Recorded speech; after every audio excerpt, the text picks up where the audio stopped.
seu aí, que eu arredondo o meu aqui.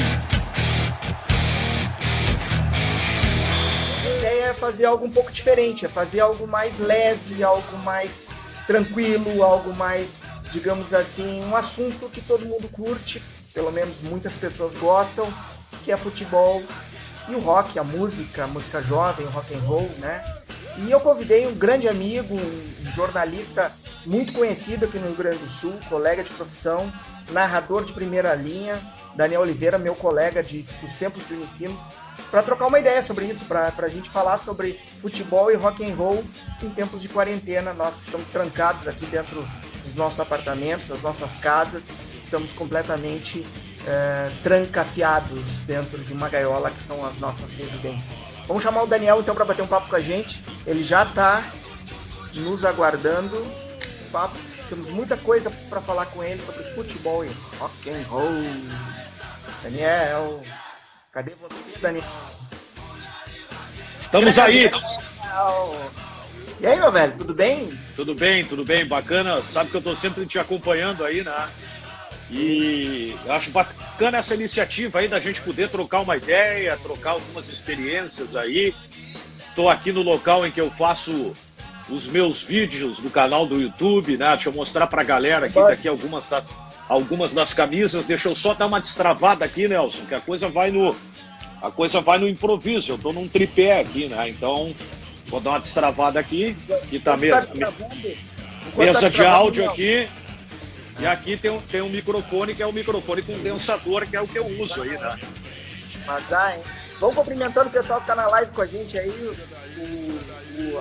Nani Naraldi, a Aline Menezes, a Carol, a Lúcia Haas, quem mais tá com a gente aqui? Vamos ver o Caio Baruch, vamos ver quem mais, Fábio Campos, Juliano Roxo, Grace Vargas, por aí vai. O pessoal pode entrando, pode interagindo com a gente, pode mandando sua pergunta, seu comentário, sua crítica, enfim, a live ela é aberta para todo mundo.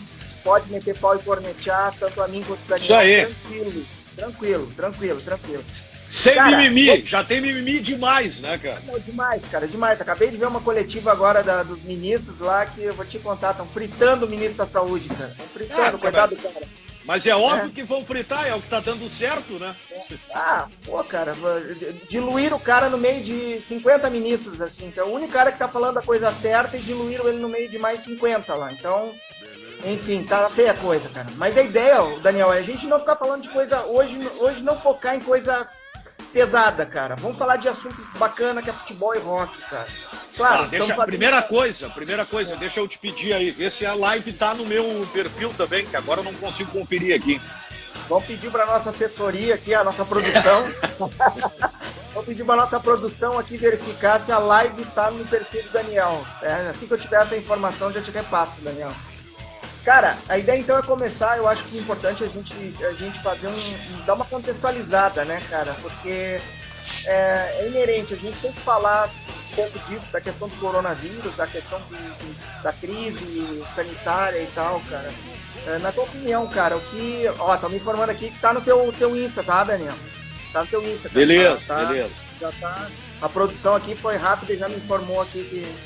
Tá tudo. Ó a patroa aí, ó, também a Ana. Beijo, baixinha, tá aí com a gente também. A produção é minha patroa também. Beijo pra ela que tá nos ajudando. Aqui eu tenho o staff é ela e o meu enteado também, né? Tamo bem de produção então, né, cara? Cara, na tua opinião, velho, vamos começar. O que tu acha que esse coronavírus vai impactar no futebol, cara? Porque assim, ó, parou o campeonato, tem essa questão da renegociação dos contratos dos atletas, que tá dando muito pano pra manga. É possível a gente prever o que vai ser do futebol depois que essa crise terminar, cara? Qual é a tua opinião sobre isso? Cara, eu fiz um vídeo, inclusive, falando sobre isso no YouTube, porque já começa a acontecer um fenômeno que ele é interessante, tá? Quem puder acompanhar, canal Narrador Daniel Oliveira, tá lá no YouTube, falando justamente sobre isso. A gente está vivendo uma fase, que ela é uma fase que vai mexer na vida de todos nós, né, Nelson? Não adianta. Isso é fato, né? O prejuízo, ele já foi formado, por mais que tente agora se voltar gradativamente à rotina, que já começa por aí, né? Não vai se liberar tudo de uma vez só, a gente ainda vai viver sob o impacto que essa pandemia está trazendo e os reflexos na economia. Né? E assim como a gente já vai tendo a dificuldade agora, isso é uma coisa que me impressionou. Eu estou indo meio assustado para o supermercado, né? Mas enfim, a gente tem que fazer as compras e tal. Já estou notando alguns reajustes em produtos que até não eram tão caros assim. Né? Se você hoje for comprar um alvejante, que é hoje um produto essencial para limpar a casa, né? Para dar uma higienizada e tal, ele é um produto que aumentou de preço, né? Então, quando a gente fala assim, ó, nós temos que ajudar o pequeno empresário, o microempresário, perfeito. Pô, sou o primeiro a fazer isso. Agora, é meio que tropa de elite, né? Eu quero te ajudar, mas para eu te ajudar, tu tem que me ajudar a te ajudar. Se começar a aumentar o preço, não vai dar certo, né? Então, claro, a gente vai sofrer com isso e o futebol, que não vive numa bolha, embora, né, um percentual, ele é baixo no universo, por exemplo, do futebol brasileiro, né, de jogadores que ganham bem. Hoje basta ver que mais de 90% dos atletas são jogadores que não estão jogando em clubes grandes e que não são jogadores, eu não vou dizer bem-sucedidos, tá? Não é esta a expressão que eu quero usar, mas são jogadores que de repente não tiveram sorte na carreira, né, por uma série de questões, e que vivem de uma remuneração que ela é diferente, é uma outra realidade. Então isso vai impactar o torcedor que consome futebol, porque é natural que ele deixe hoje de pagar, de repente, a mensalidade de sócio, né, por não poder realizar a atividade dele, principalmente quem é autônomo, né? Isso vai implicar na própria realidade dos clubes, né? Eu vejo assim, puxa, que legal, os jogadores foram sensíveis a esse processo. Só um pouquinho, cara. O cara que ganha 1 milhão por mês, se ele não for sensível numa hora dessas, ele vai ser quando? O que me preocupa não é o jogador do clube grande, me preocupa é o jogador do clube pequeno. E a gente está vendo aí, o Glória de Vacaria, por exemplo, agora dispensou os jogadores. Já aconteceu com Pelotas e com o Novo Hamburgo. Então tu não sabe o que... Teve a questão do Santo André também, lá em São Paulo, né, Daniel? Que também dispensou jogadores. Teve jogador, até, se não me engano, centroavante, que foi contratado pelo Sport Recife.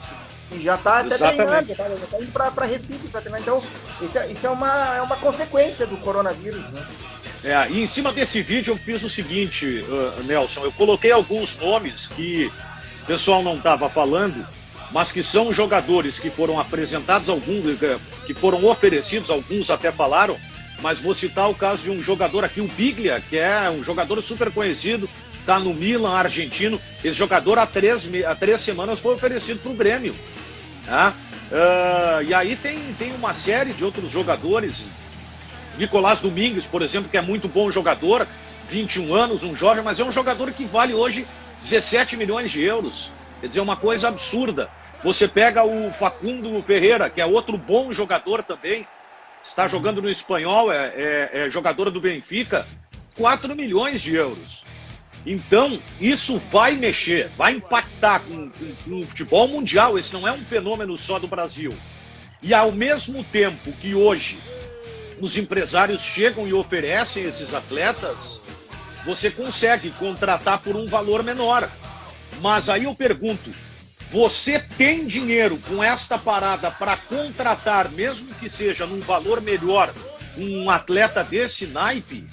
O jogador vai ter que se submeter. E muitos querem sair, principalmente da Itália e da Espanha, porque são dois grandes centros, né? São dois polos de alto índice, né? de contaminação do coronavírus. Então, o que vai acontecer? Os jogadores, eles vão ter que se submeter a uma realidade.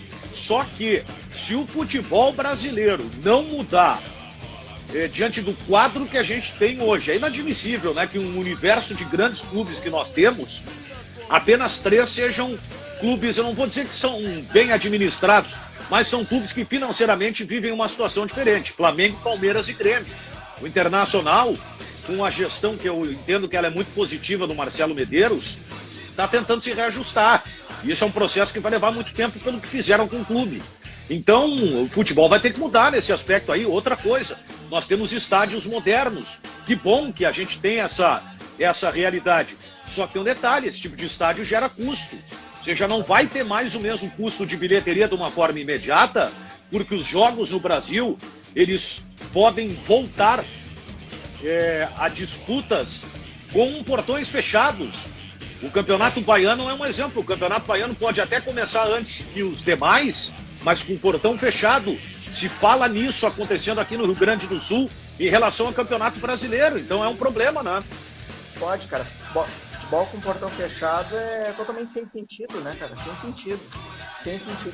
E pra dupla Grenal, Daniel, qual é a tua perspectiva, cara, em relação a essa questão do coronavírus? Como tu mesmo disseste aí, o Grêmio tá numa situação administrativa e financeira um pouco melhor que a do Inter, né? O Inter tá em um processo ainda de remobilização, podemos dizer, apesar que eu acho que esse discurso do Inter tá sendo reconstruído, já tá meio que, sabe, não, mas... já passou, cara. Mas o baque foi forte e o Marcelo Medeiros vem fazendo uma boa administração do ponto de vista administrativo e financeiro e com o time também. Como é que tu vê essa questão aí? Pro Inter me parece que é pior essa parada pro Grêmio, né? Eu tenho assim, eu tenho a ideia de que a parada ela tem duas questões que elas são importantes, tá? A parada, ela não é boa para o Inter no aspecto financeiro. Porque, né, o Inter está numa situação inferior em relação a esta condição. E a parada do Grêmio, ela é ruim no aspecto técnico, né? Mas eu não quero dizer que as questões do Grêmio, por exemplo, elas não respinguem nas finanças. O Everton é um jogador que dificilmente agora vai ser negociado. PP, né, que surgiu um interesse, dificilmente vai ser negociado.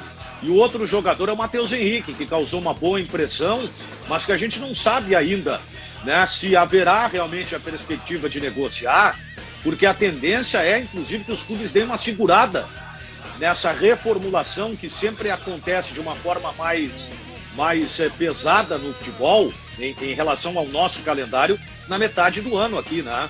Então, acho que isso vai impactar bastante. Eu estou vendo muito nome, tem alguns grupos no Twitter, o pessoal falando de futuras contratações do Grêmio. Cara, não tem nada. E o Grêmio agora não vai pensar em contratar, mesmo estando financeiramente numa situação melhor.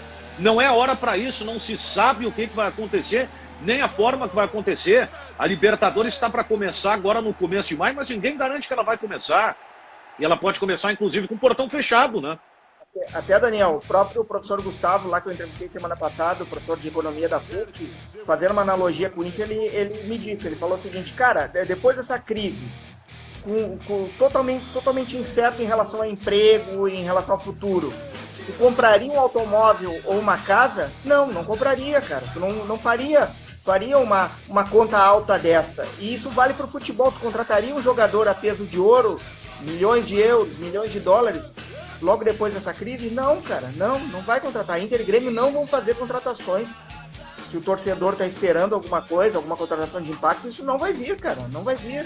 É o que temos para o momento ali, é aquilo ali que pode jogar. Se não perder jogadores, Daniel. Se não perder jogadores, cara. Isso aí é uma possibilidade também, cara. Mas eu acho que esse processo é difícil tanto de chegada quanto de saída, tá, Nelson? Eu não vejo assim. Eu não vejo uma grande movimentação. É aquilo que eu falava antes. Tá, eu tenho um jogador, tá? Ele vale 20 milhões de euros.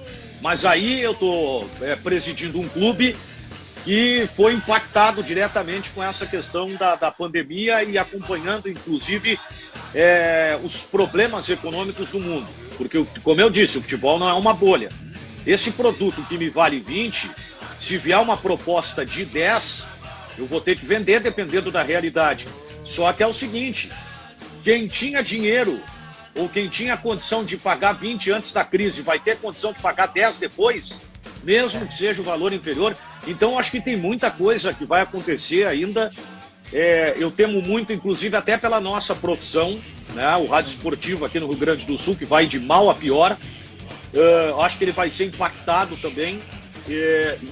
Cara, não é hora de fazer loucura. Não é hora de fazer loucura. Já se tem problema demais como tá. Mas o Grêmio... Porque o Grêmio é o seguinte, o Grêmio tem dinheiro em caixa, tá? O que o Grêmio acordou com os jogadores? O Grêmio acordou em cima de um valor que ele não vai receber diante de uma projeção que faz, que ela pode ser pessimista, uma projeção que se faz de 3 meses. Perfeito. 3 meses sem jogar, o Grêmio deixa de arrecadar 25 milhões de reais. Então, para não complicar lá na frente, faz o acordo antes. Depois tem outra. A direção do Grêmio acordou com um grupo de jogadores que esse valor vai ser pago em 2021, no momento da parada. Aí desembarca um reforço, como é que isso vai repercutir no grupo? Verdade. Isso vai dar muito problema, né? Daniel, Claro. entrando então, vamos entrar no nosso assunto principal dessa live, que é essa questão do futebol e do rock, que é algo que nos interessa muito também, né? Mas da mesma forma que o Corona impactou no futebol, também impactou nos shows, né? A gente tem aqui o show do Metallica, o show do Kiss, que foram alterados aqui em Porto Alegre. Inclusive, tem uma questão aí do show do Kiss, que ainda não tem local, né? Não tem local, porque parece que não vai ser mais na Arena do Grêmio, né? Parece que não vai ser mais na Arena do Grêmio. Passaram para novembro e dezembro. Então, o coronavírus também está mexendo na questão da música e na questão do rock. Nós aqui na aldeia vamos sofrer também essas questões. Como é que tu vê essa situação dos shows sendo alterados também, cara? Isso aí é natural, né? Isso aí é natural. Até fiquei surpreso que o Metallica, o Lars Ulrich, né, acabou se manifestando nas redes sociais e tal, e ele que meio que fez um anúncio do show em Porto Alegre para o dia 14 de dezembro. Eu, sinceramente, eu achei que não ia rolar esse ano. Cara, eu não sei nem se é uma boa, mas enfim, né? Pega um cara, por exemplo, hoje, eu tenho um problema de hipertensão, eu sou grupo de risco, então eu tenho que me cuidar, né? Mas pelo menos está lá para o final do ano, mas eu acho que ainda vai impactar, porque quem comprou em 14 de dezembro, isso aí. Quem comprou o ingresso, tá beleza. Agora, lá na frente, diante da situação que se desenha, inclusive a economia do Brasil não vai evoluir, nós teremos zero de evolução, a economia vai estagnar ou vai piorar. Não há nenhuma perspectiva de um sinal de crescimento na economia no Brasil, com tudo que já aconteceu. Se bem que, é claro, tem muita gente tentando alarmar a situação e tal, mas, cara, é muito difícil, vai ter muita gente quebrando, vai ter muita gente devendo, então isso vai interferir, né? O show é uma coisa secundária. A gente se encontrou no show do Iron lá, eu gastei 500 pau no ingresso, cara. Muito caro. Entendeu? É uma coisa que eu tava a fim de ir e tal. Agora, hoje, eu não sei o que vai acontecer daqui a 6 meses, né? Então, acho que até esse controle aí vai dar uma mexida no processo como um todo. O show do Kiss ficou para o dia 19 de novembro. Só 19 que de novembro. Ainda indefinido, porque tem essa questão da arena, que pode ter jogo de Libertadores ou de Brasileirão, enfim, então parece que não vai ser mais na arena. Só que daí tem uma outra questão, né, Daniel? Os ingressos são caros, como a gente estava comentando. Mas e o cara que comprou um ingresso, por exemplo, vamos dar um exemplo, o cara comprou um camarote, eu tenho grana e comprei um camarote, eu quero ver o show do Metallica no camarote da Arena do Grêmio. Mas aí é o seguinte, é um roqueiro gourmet, né, cara? Roqueiro gourmet, roqueiro Nutella, tá? Mas vamos ver que o cara tem a grana e diz assim, poxa, é o show da minha vida, cara, eu quero assistir e vou gastar 1.000, 2.000, sei lá quanto, pra assistir no camarote da Arena. E ele pagou essa grana pra assistir. Pô, ó a chefia aí, hein? A chefia tá na área, não vi? Ô, Meneghete, hein? Grande Meneghete, um abraço pra ele, grande abraço. E aqui, cara, o cara pagou R$2.000, 3, 5 mil, sei lá, pra assistir no camarote da Arena o show do Metallica. E daí os caras transferem pro pátio da Fiergues, cara. Como é que fica a situação desse cara que pagou essa grana aí, né, meu? E vai ter que assistir de pé no pátio da Fiergues, né, cara? Tá, mas assim, ó, o camarote é o próprio camarote da Arena, tá? Cara, na Fiergues tu vai ficar muito mais perto do palco, por exemplo, né? Cara, mas tu não vai ter o conforto, né? Tu não vai ter o conforto do camarote. Cara, tu vai num show de rock, tu quer ter conforto, mas nós estamos falando não existe, cara. Não existe. Esse cara vai perto do palco lá e vai curtir igual, velho. Tá louco? Cara, vai ficar em cadeira estufada pra ver o Metallica. Ou pra ver o Iron, por exemplo, né? Sempre tá tem, louco. sempre tem. Faz parte, é da vida, cada um, né? Pois é. Mas o que eu falo é o seguinte, então, olha a situação que ocorre também, né? De ter que tratar essas situações pontuais aí numa transferência de local do show, né? que é o que vai acontecer com Metallica, certamente vai acontecer com Kiss, né? Porque também que a gente comprou para assistir na cadeira colchoada lá, como é, a Gold lá da Arena, enfim, né? E vai ter que assistir de pé em algum lugar, né? Tu sabe que esse show do Kiss aí, eu não sei como é que realmente vai se fazer, porque eu me lembro quando o Kiss fez o show aqui no Jockey Club, era um show que tinha que nem o show do Iron, né? O show do Iron, ele é, na verdade, um mega espetáculo, né? Ele não é só a questão do som, a questão da banda, ele tem todo um palco, né? Ele é um show com muito movimento, eu achei um puta de um show, né? E o show do Kiss também, é o último show, então os caras vão impactar, como aconteceu naquele show que ocorreu aqui no Jockey Club, por exemplo, né?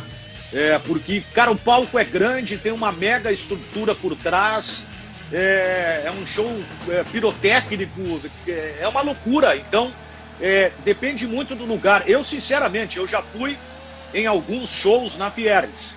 Eu fui no show do Aerosmith, foi um baita show, né? Era um dia que tava chovendo, ficamos na frente do palco, né? Tava chovendo e tal, mas enfim, o Rafael Pfeiffer, grande bruxo, conseguiu o ingresso porque eu tinha conseguido o ingresso do show do Metallica antes aqui, lá no Parque Condor, que foi aquela... Rafael Pfeiffer, fã de pagode, né? Mas que curte um rockzinho também, né? Curte um rockzinho. De vez em quando, de vez em quando. Ninguém é perfeito, né? Ninguém é perfeito.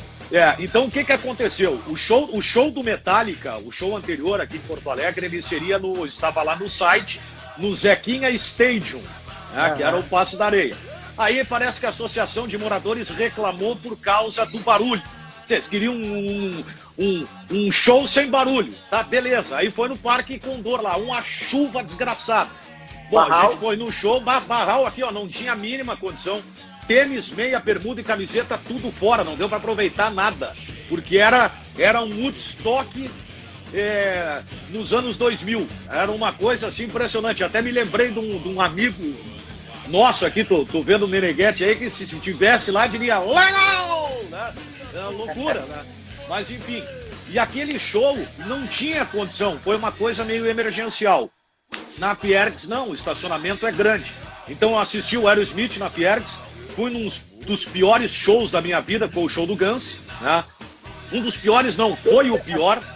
Foi aquele que ele demorou 6 horas para entrar no palco? Sim, quando o show começou, a primeira música eu peguei minhas coisas e saí, porque eu digo, não vou ver esse cara em final de carreira me deixar 5 horas aqui esperando. A hora de começar o show, ele estava jantando no Rio de Janeiro. Ele fez isso em Santiago do Chile, os caras viraram a van com ele dentro, né? O Axl Rose em fim de carreira total. Qual é o outro show? Eu sei que eu fui em 3 shows, eu agora não me lembro outros. Mas ele tem a estrutura, cara, ele tem a estrutura. Talvez possa atender a expectativa disso. Mas claro, é o tipo de show que o melhor é em estádio. O Iron, quando fez um show anterior aqui, foi feito no Gigantinho, que eu achei uma vergonha, um absurdo. É show de estádio, cara. Aí os caras ficaram bravos quando eles usaram um trecho de Porto Alegre naquele DVD, o Flight 666, que aparece 5 segundos a imagem de Porto Alegre, que é só um cara correndo no aeroporto atrás do ônibus do Iron. Aí os caras não deram bola para Porto Alegre, mas Porto Alegre não deu a estrutura para fazer o show. Tanto que fez o show na Arena do Grêmio e, foi um baita num público, né? Então é show de estádio, isso também já vai ter a interferência, porque a gente não sabe quando é que vai ter jogo, como é que o futebol vai voltar, quando vai voltar, de que forma vai voltar, então o show vai ter que se adaptar a essa realidade também, né? Sim. Cara, na tua opinião, rock e futebol, eles andam juntos ou eles são separados? Como é que tu vê essa relação aí do rock com o futebol, cara? Cara, eu acho que no Brasil, rock é uma coisa e futebol é outra. Bem diferente, né? Eu não vejo nenhum tipo de sintonia, até pela origem e tal, né? Os caras acompanham muito mais o samba, o pagode, o sertanejo. Alguns gostam desse funk aí, que eu acho um negócio lamentável. Mas tudo bem, né? Eu gosto de ver o Big Brother, né? Todo mundo é machista no Big Brother, mas na hora de botar música, né? Quero ver a tua bunda arrastar, elas adoram. É um negócio assim impressionante. É incrível. Com perdão da expressão, mas é a mais pura verdade, né? Então acho que o futebol aqui não tem mais um cenário, né? Que é um cenário porra, uma história riquíssima do rock é a Inglaterra, né? O cenário inglês. Então eu vejo muito mais a identificação. Eu não sei se tu chegou a ver o vídeo, acho que foi o Noel Gallagher, né? Do Oasis, né? O Oasis, que entrou no vestiário do Manchester City, comemorando o título e tal. E ali tu via os jogadores cantando, né? Os caras conhecem. O único que estava sentado lá olhando pro nada era o Gabriel Jesus, que nunca ouviu falar em Oasis, pelo jeito, né?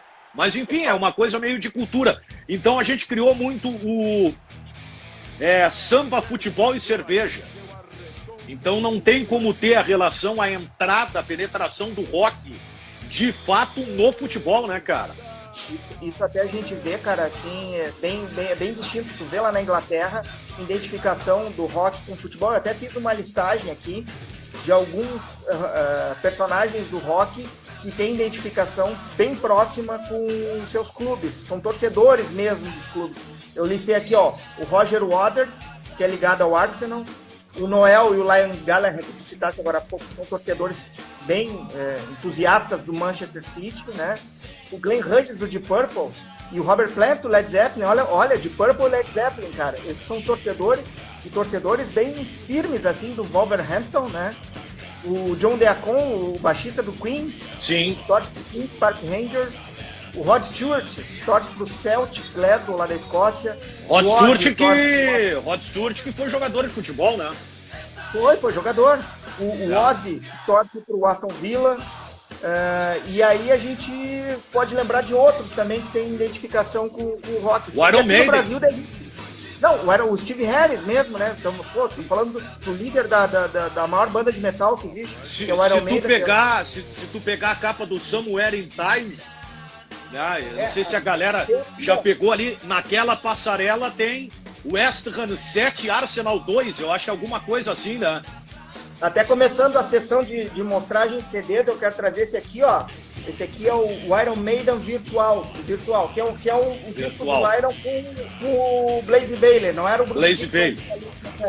Mas eu trouxe esse CD porque eu quero mostrar um negócio aqui, ó, que vem bem a calhar no nosso assunto envolvendo futebol e rock. Olha aqui, ó. Olha essa aqui, cara. Esse aqui, ó, no encarte de CD, estão os caras do Iron Maiden com jogadores da época lá do futebol inglês, né? Fazendo essa foto do time do Virtual Futebol Clube, enfim, não sei qual é o nome que eles deram, depois eu vou olhar aqui direitinho. Mas então aqui tem identificação. E depois ali no fim, tem uma outra foto dos caras, não sei se dá pra ver direitinho aí, com a camiseta do West Ham, que é o time do nosso queridíssimo Steve Harris, o líder do Iron Maiden. Então, aliás, em parceria, acho que foi com a própria Umbro, o Iron, tanto que tem um cartaz promocional, o Zabaleta e o Steve Harris com um uniforme numa edição especial. Eu tô tentando comprar essa camiseta. Agora acabou a possibilidade, que vai levar, normalmente ela leva 28 dias úteis para chegar, e agora com tudo parado eu vou receber em 2024. Então eu vou dar uma aliviada por enquanto, vou esperar a coisa voltar ao normal. E eles lançaram uma edição especial da camisa, que é um uniforme do West Ham com a camisa do Iron. Então ela tem as mesmas cores, o símbolo é diferente, é o Ed, né, que é o mascote do Iron, e ao invés da propaganda, que eu agora não sei se é Betway, agora não sei como é que tá a propaganda extra, aparece o nome do Iron Maiden, mas uma camisa que ficou muito bonita também, bem legal. E aqui, eu listei esse monte de rockstars aqui, caras ligados a grandes bandas, caras do rock conhecido mundialmente. Daí eu tentei fazer o mesmo exercício aqui no Brasil, cara. Tem um outro nome, eu não sei se eu falei, Sir Elton John, né? Elton John, sim, é do Everton, Elton John foi presidente, né? Ele foi presidente, ele foi dirigente, ele foi dono de clube, então... Do Everton, né? Então, assim, eu tentei fazer esse mesmo exercício, Daniel, aqui no Brasil, tentando lembrar assim, cara, qual é o roqueiro brasileiro que tem ligação com futebol, algum roqueiro conhecido e tal. Cara, não, olha, a única coisa que me veio na cabeça agora foi a banda Skank, lá de Minas Gerais, que tinha identificação com futebol, vivia fazendo letras aí ligadas ao Cruzeiro, ao Atlético, ao futebol em geral. Vou te dizer um cara, vou te dizer cara, para ver como a realidade do futebol brasileiro, até nesse aspecto é diferente, tá? Olha como faz tempo. Walter Casagrande. Casagrande era roqueiro. Cara que gosta de rock também, que parou de jogar, mas hoje é técnico, Rogério Ceni. Aqui do Inter eu me lembro do Rafael Sobis. Rafael Sobis. Sobis, que sempre se identificou como um cara que gosta de rock, mas olha a dificuldade que nós estamos tendo para encontrar jogadores ou então bandas de rock que tem ligação com futebol, então vem bem em cima da nossa tese de que aqui no Brasil, realmente, cara, o futebol é com samba, pagode e funk, né, cara? É isso aí.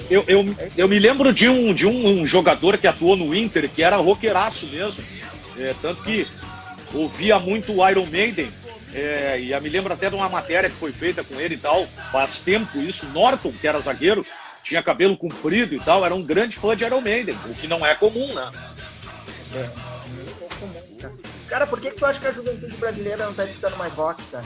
O pessoal só tá curtindo sertanejo, pagode e sofrência. Cara, pois é, eu vejo pelo meu enteado também, né? Tentei doutrinar, mas não foi muito possível. Se bem que ele gosta de reggae, gosta de música pop e tal. Cara, eu vejo uma série de fatores assim. Primeiro, eu sou meio saudosista, tá? E eu acho que a evolução tecnológica nesse aspecto, ela tirou um dos grandes prazeres que o cara tinha, que é de abrir um disco, folhar o encarte, ou daqui a pouco esperar o lançamento do disco para ir comprar, esperar a chegada. Isso aí acabou, né? Hoje tu liga o celular, tá ali no Spotify e deu. Então te tirou muito prazer, né? A música brasileira hoje, eu acho ela horrorosa. Eu sei que muita gente não vai concordar comigo. Eu acho que tem muita porcaria hoje na mídia. Tem muita música ruim, tem muita banda horrível, né? E de um nível baixíssimo.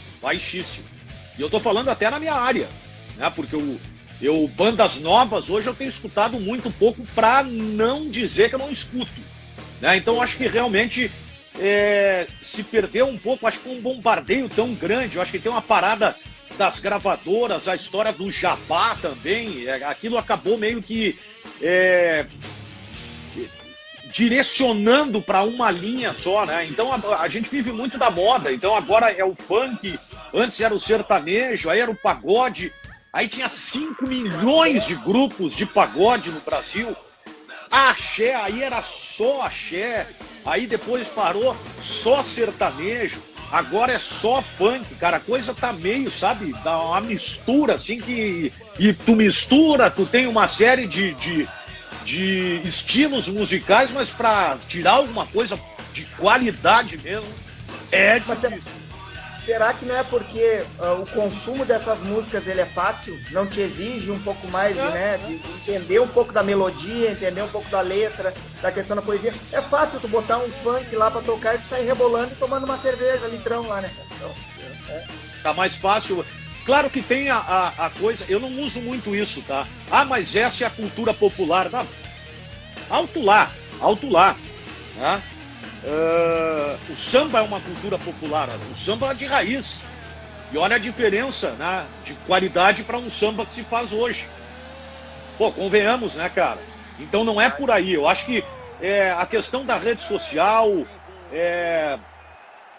como é que eu poderia te dizer, cara? Eu acho que fica muito em cima do personagem e pouco em cima da qualidade, entendeu?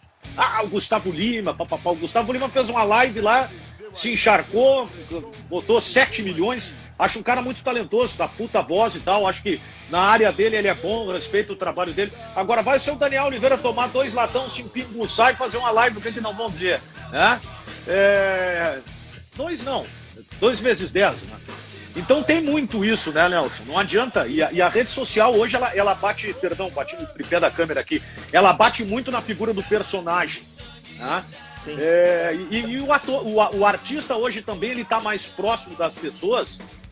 O lado positivo é que ele consegue propagar mais o trabalho dele, né? Mas eu acho que às vezes falta um pouco mais de cultura musical, cara. É uma coisa assim que me... Cara, eu vou te dizer o seguinte, a gente tá falando da nossa área, tá? Falando da nossa área. O que tem de novo hoje?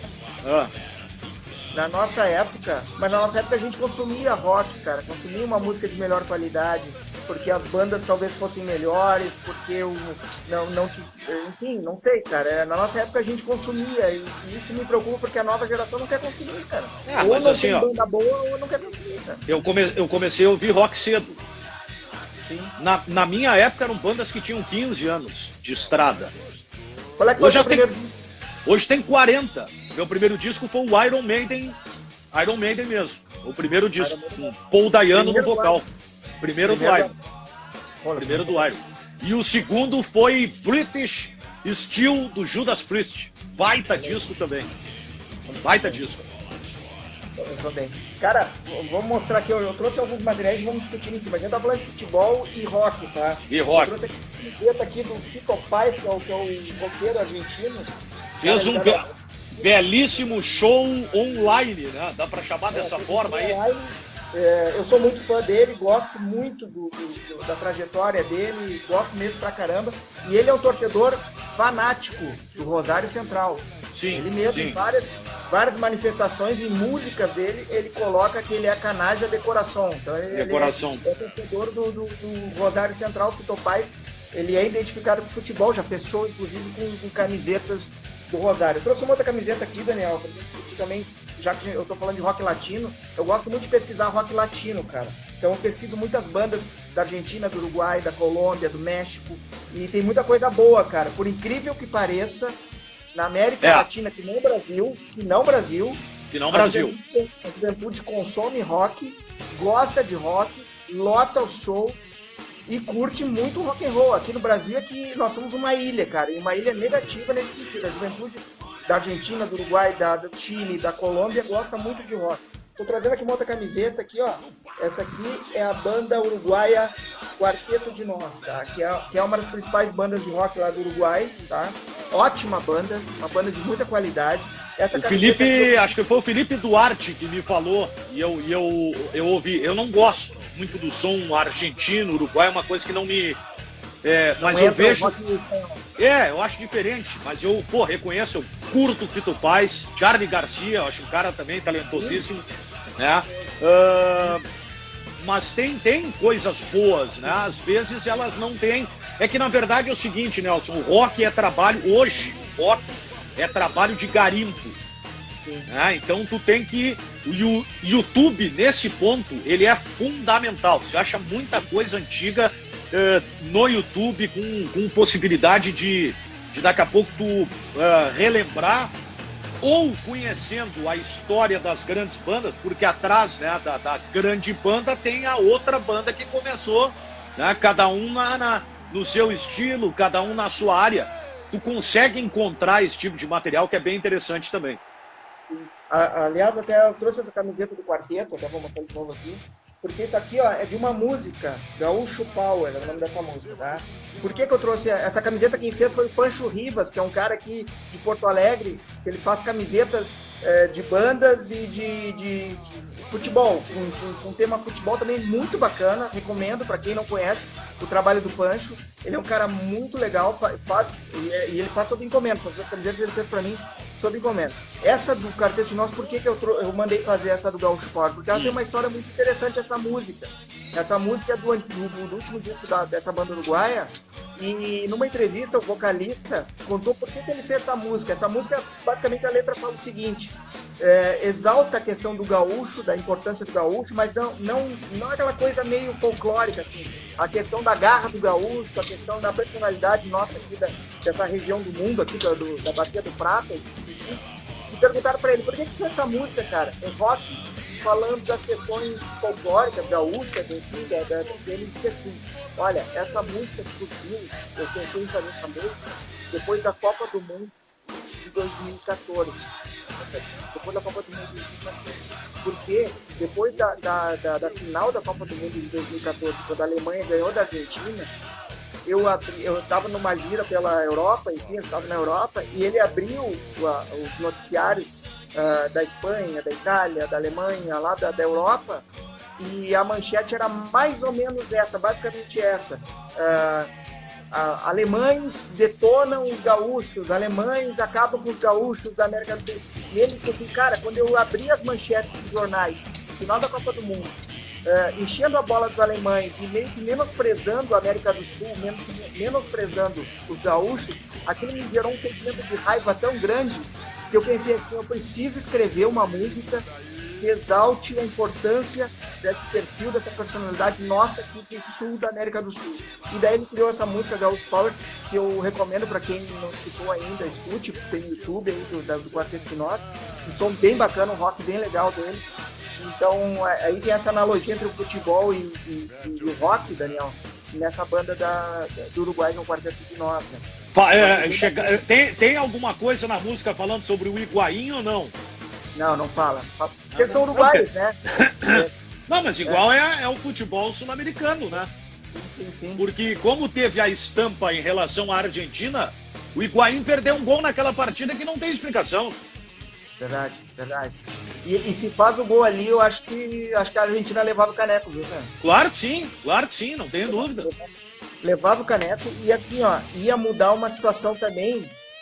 Aquele título da Argentina ia mudar uma outra situação que eu não sei se concorda comigo em relação ao Messi. Tá? Aí tá dando uma oportunidade de a gente entrar num assunto que eu tenho interesse em discutir, a questão do Messi, cara. Porque se a Argentina ganha aquela Copa, com aquele gol do Higuaín, enfim, no Brasil, o Messi levando... O Messi fez uma boa Copa, cara. 2014 o Messi fez uma boa Copa, cara. Sim. O Messi, eu acho que ele subiria um patamar e poderia aí ser colocado, ao meu ver, se não maior, no mesmo patamar de Maradona. Para mim, Messi ainda está abaixo do Maradona. Não, também acho. O Maradona jogava muito mais do que o Messi. Muito mais. E o Maradona ganhou a Copa de 86 praticamente sozinho, né? Em cima daquela... Sim. Com aquela seleção, a Copa de 86, o Maradona levou nas costas. Assim como fala-se que o Romário levou em 94 o Brasil, em 86 foi o Maradona, cara. Hoje, tu sabe que hoje é interessante isso, né? Claro que é uma comparação de um grau diferente, tá? Mas o que nós temos hoje de diferente no futebol? Esse menino, o rapaz aí, menino Ney. O menino Ney hoje é o diferente, né? Ele é o cara que apresenta algo que hoje nenhum jogador do futebol brasileiro tem a capacidade de apresentar. Pode ser forte, que eu vou dizer.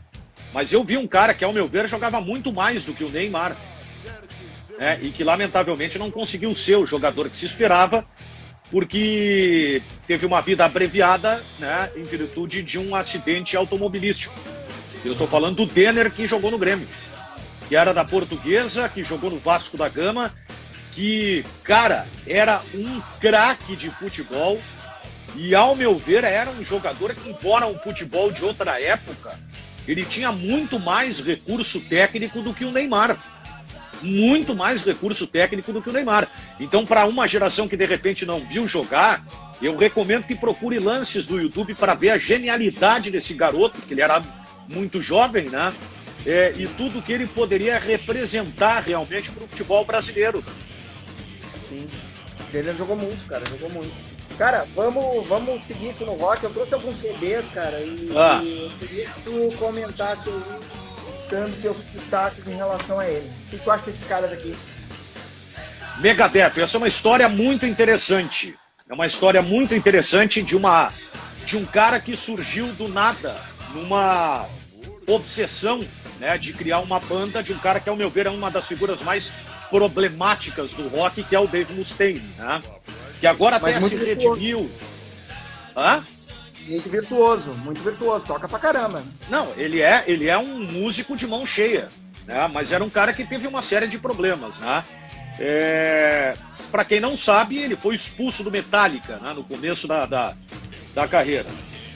E hoje até eu estava me lembrando assim, e digo, puta, eu vou trazer uma opinião que pode não agradar muita gente. Como ele foi expulso da banda, ele era um cara que bebia demais, teve problemas de relacionamento, problemas com drogas, se pegou a soco, né, com o Hitfield, quase eletrocutou o primeiro baixista da banda, era um cara irresponsável, maluco, né? Para ter uma ideia, a saída dele do Metallica é um negócio espetacular, né? Porque eles estavam no estúdio, estavam fazendo alguns shows e tal, e aí eles estavam ensaiando para mais um show que ia ocorrer. Ele tomou um tragoléu, Nelson. Todos eles se embebedaram no estúdio e ele foi o cara mais... o cara que ficou mais sequelado, que mais demorou para acordar. E quando ele acordou, ele viu que as roupas dele estavam arrumadas ali para... A banda decidiu que ele ia sair. E aí ele disse, mas eu não posso ficar fora da banda. Os caras, não, tá fora da banda, não tem condição. E tu vai voltar para casa. E ele disse, mas e quem é que tá para ver como é que é o negócio. E aí, cara, sem um puto pila no bolso, sem nenhum pila no bolso nessa volta dele de ônibus, ele disse, eu vou fazer uma banda que será melhor que o Metallica. E aí, claro, ele... Cara, a merda foi o seguinte, ó, eu não sei se é verdade, né? Eu acompanhei essa história, assim, é o que se fala, que o disco Kill and All, que eu falei do Metallica, que é um dos que eu mais gosto, né, foi o primeiro disco.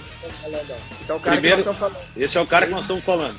O primeiro disco dele tem 4 faixas desse disco do Metallica, que segundo o Dave Mustaine foi ele que compôs sozinho as músicas.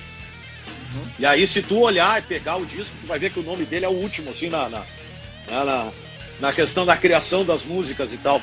E ele montou uma banda que teve problemas também muito pelo comportamento dele, né? Porque ele desmanchou o Megadeth umas 500 vezes, né?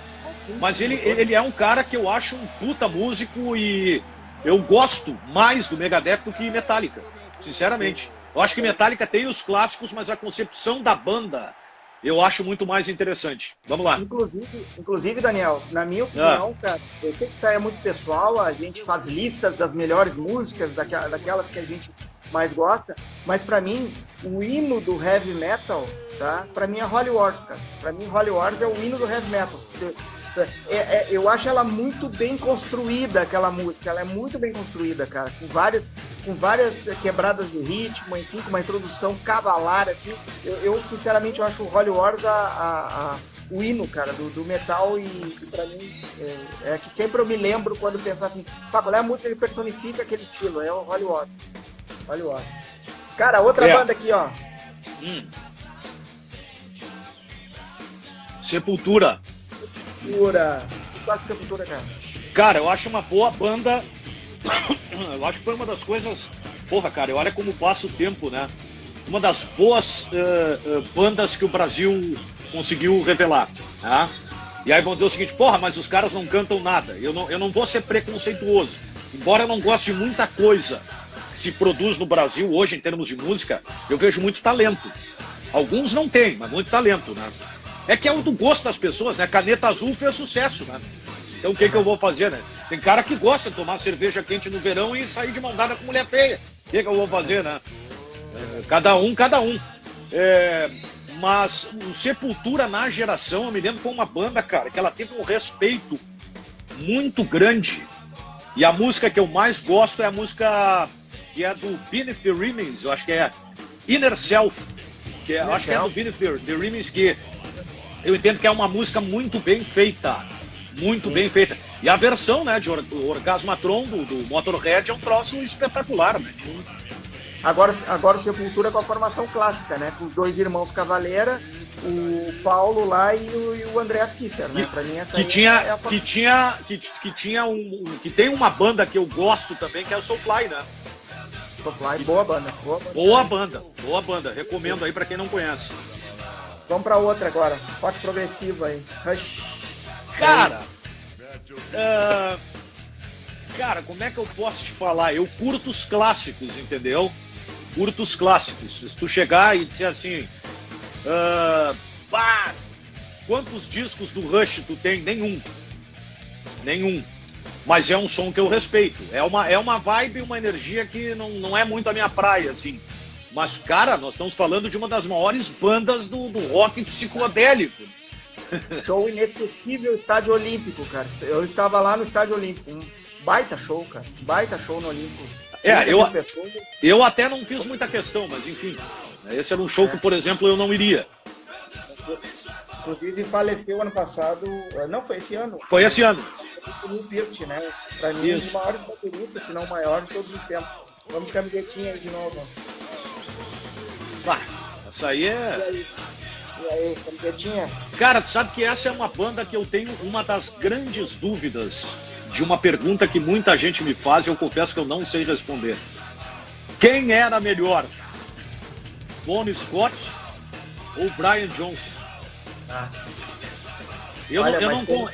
Eu não consigo responder pelo seguinte: são dois estilos diferentes, mas são dois caras que cantam com energia, né? E o AC/DC, ao meu ver, fez um dos melhores shows da história do rock, que foi em Buenos Aires, Monumental de Nunes, Live at the River Plate.